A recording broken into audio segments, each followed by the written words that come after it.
नागपुर शहर के कलमना मार्केट क्षेत्र में प्रेम संबंध के शक को लेकर एक युवक पर जानलेवा हमला किए जाने की घटना सामने आई है। इस हमले में एक युवक गंभीर रूप से घायल हो गया है, जिसे इलाज के लिए अस्पताल में भर्ती कराया गया है। जानकारी के मुताबिक आरोपी टिकेश और अभिषेक पुराने अपराधी हैं और पहले भी चोरी के मामले में जेल जा चुके हैं।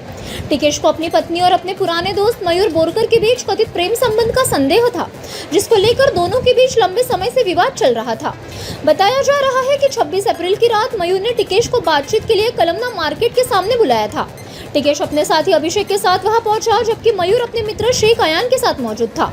मुलाकात के दौरान विवाद बढ़ गया और टिकेश व अभिषेक ने मयूर पर चाकू से हमला कर दिया। मयूर ने सतर्कता दिखाते हुए खुद को बचा लिया, लेकिन आरोपियों ने उसके साथ आए शेख अयान को पकड़ लिया और उसके सीने व पेट पर कई वार किए। हमलावर अयान को गंभीर हालत में छोड़कर मौके से फरार हो गया। घटना के बाद इलाके में हड़कंप मच गया। घायल को तुरंत अस्पताल ले जाया गया, जहां उसकी हालत गंभीर बताई जा रही है। कलमना पुलिस ने इस मामले में हत्या के प्रयास का केस दर्ज कर जांच शुरू कर दी है और आरोपियों की तलाश अभी जारी है।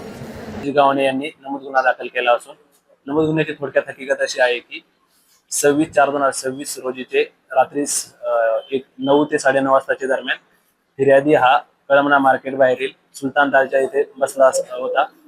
त्यावेळेस त्याचा मित्र, पूर्वीचा मित्र, नमूद गुन्ह्यातील आरोपी हे सुलतान दालच्या दुकानासमोर आले असता तुझे आरोपी व फिर्यादी, आरोपीची पत्नी व फिर्यादी यांचे प्रेम संबंध आहे अशा वादावरून आरोपी आणि फिर्यादीला चाकूने मारण्याचा प्रयत्न केला। नमूद गुन्ह्यात फिर्यादीला वाचवण्याकरता त्याचा मित्र जखमी नामे शेख अयान शेख कलंदर हुसेन वय 20 वर्ष राहणार चिखली वस्ती माडा क्वार्टर हा नमूद झगडा सोडवण्याकरता मध्ये आले असता आरोपी याने त्याच्या हातातील चाकू हा जखमीच्या छातीजवळ तसेच पोटावर मारले असता आरोपी जखमीला जीवे मारण्याचा प्रयत्न केला। अशाच घटनेवरून पोलीस ठाणे कळमना येथे गुन्हा दाखल करण्यात आला असून नमूद गुन्ह्यामध्ये 2 आरोपींची नावे निष्पन्न झाली असून नमूद गुन्ह्याचा तपास सुरू आहे।